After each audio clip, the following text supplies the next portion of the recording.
Hi, I'm Angel Leah, and I'm excited about running toward Illumia. I wanted to read just a little excerpt. This is coming from chapter 5, so it's a little further in. I saw another author doing this, and I thought it was so cool. So, alright, this is kind of in a bit of the action. Yes. Alright. Astrea stole through the village like a lynx, silently padding past the villagers and huts she used to call home. The growing dark cast ominous shadows, brief glimpses of hearth fires through hut cracks and gaps like angry eyes. All of this felt wrong. Wrong, wrong, wrong. Her footsteps left the dirt and met hay, sending a soft crunch into the air. The unicorn lifted his head, staring at her from behind the bars. His white hair glowed in the darkness, his horn twinkling like a star. A sense of awe washed over her. Hope rippled through her mind as she again imagined the feel of the wind in her hair as she sat on his back. He let out a breath, lips flapping from the force. "Shh," Astrea whispered, creeping to the barred door. "I need you to be quiet so we don't wake the village." "How foolish, talking to a beast," Astrea admonished. "It's not like he can understand you." "Oh, sure, blame the unicorn. No, I think I will wake the village. We can all sit down and have a meal." Astrea whirled at the hollow voice, but she didn't see anyone. "Who's there?" she hissed. The unicorn sidestepped to the edge of the cage, attracting Astrea's attention once again. "Interesting. I'm afraid it's just you and me." Astrea cocked her head to the side, where the stress had gotten to her. "Can you speak?" The unicorn appeared to blink, with one eye. "No, but you can hear." She shook her head, trying to rid herself of the piling questions. "I don't have time for this. I need to get you out of here, now." "What are you doing?" Astrea spun to face the familiar voice, her expression sour. Maven. It figured that he would be the one to discover her. The weasel watched her every move. Her fingers twitched as the scar on her leg began to itch. Maven crossed his arms, that irritating snarl of a smirk crossing his lips. "Well, what are you doing?" "Hopefully getting us out of this mess." The unicorn took a step back from the door, holding his head high. Astrea blinked, trying to sort through the dual voices, as well as her own jumbled thoughts. "I don't answer to you." "No, but I'm sure the council would be interested to learn you're lurking around about the cage so late at night. And were you talking to it?" The unicorn shook his head, pawing at the ground. Was he laughing? Try explaining that one. Astrea's hands balled into fists, heat creeping up her neck. "Of course I was talking to him. Can't you hear him?" His brows drew together, but she rushed on. "And what do you think I'd do, Maven? Free the creature?" Yes, 1,000 times yes. If she hadn't been convinced before, the thought of Maven sinking his jagged teeth into the flesh of such a pure creature would have sent her over the edge. "Haven't I proved myself enough to you? To the tribe?" Maven's face darkened, deepening the inky bruise on his face. He took a step closer. "I heard you say you had to go." His eyes flicked to the satchel, partially hidden behind her. "Where are you going, Astrea? Do I need to call the council on you?" Astrea licked her lips, but a suitable lie would not come to them. Maven's arms dropped, the smile sliding from his face. "Astrea? You gonna shake this guy or what?" The unicorn pawed at the ground, releasing another blast of air from his nostrils. Astrea shifted so that her hip rested on her other foot. "Whatever. Just leave." Maven took a step forward. "I can't leave you with the unicorn. You know that." "Fine." Astrea turned and began undoing the rope that held the door shut, her face burning. Pretty sure he's still behind you." Astrea glared at the unicorn. Her admiration of the creature was quickly fading. Too bad he couldn't use some of that wit on Maven. Maven stepped backward, as if he could separate himself from her actions by his distance. "Astrea, you need to stop. I will get the council on you if you don't." She yanked one end of the knot free. "I'm leaving. Go tell if you want to, but I'm tired of the games." "What?" Astrea wanted to punch the confused look right off Maven's face, but she wasn't sure she had the time. She growled, pulling the knife from her boot. Maven shied from her as she turned and began sawing the last loop of the rope with all the fury that had been knocking at the door of her soul. Retreating footsteps told her, Astrea, that Maven had left. "Time's up." The knife punched through the remainder of the rope, and Astrea cast the frayed fibers aside, flinging the door open. About time. The unicorn took a step forward, his hind flank twitching.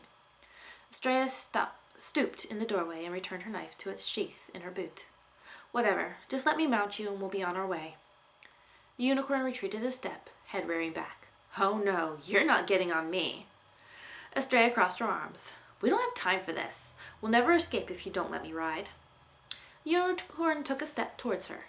You mean you won't escape? No, I mean us. I know the villagers. I know this land. Can you say the same? The unicorn snorted. Right, I'm riding. Astrea walked around the unicorn until she stood by his side. She put her hands on his back and jumped, but missed her aim and slid down. She took a deep breath and tried again. This time she managed to hoist herself onto the tall beast, balancing on her belly as she swung her leg over. She righted herself and slid into his soft slope. Please be gentle. I've never ridden a creature before. The bellows of horns surrounded them, and the unicorn took off. Astrea felt like she might slide off his back at the sudden movement. She crouched low, digging her knees in and throwing her arms around his strong neck. Which way? Which way do I go? His frenzied voice burrowed into her mind, mingling with her rising panic. Left, Astrea shouted, praying she wouldn't fall off. Where's left? The unicorn began to zigzag, hesitating whenever he neared a convergence of paths. Fog this stupid village. Oh, for goodness. An arrow whizzed past her shoulder, the buzz ringing in her ears. Astrea leaned left, hoping the unicorn would get the hint as her fingers dug into his skin. Too far! Too far! The unicorn slowed a little, splaying his legs to compensate for her shifted weight. Astrea dug her right foot in and straightened, securing her grip. The unicorn took off again as a volley of stones came at them, thudding against the clay and pine walls of the huts.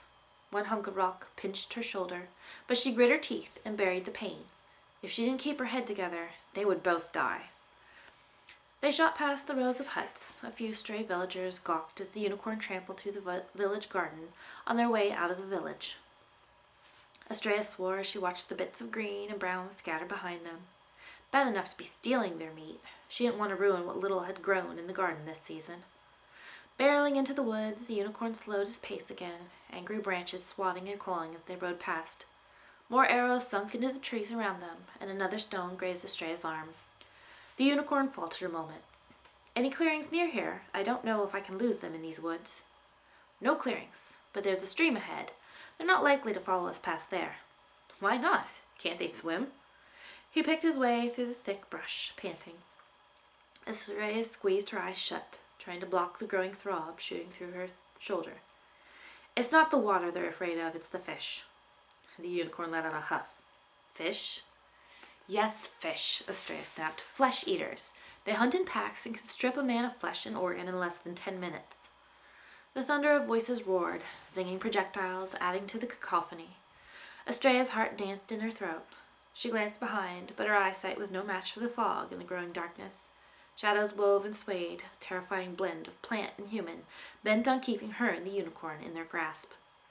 The unicorn stopped short, the sickening suck of hooves freeing from mud, announcing their arrival at the water's edge. Shadows slid through the murky water, a dizzying patrol lying beneath the surface. Flesh-eaters, no doubt hungry. What are you doing?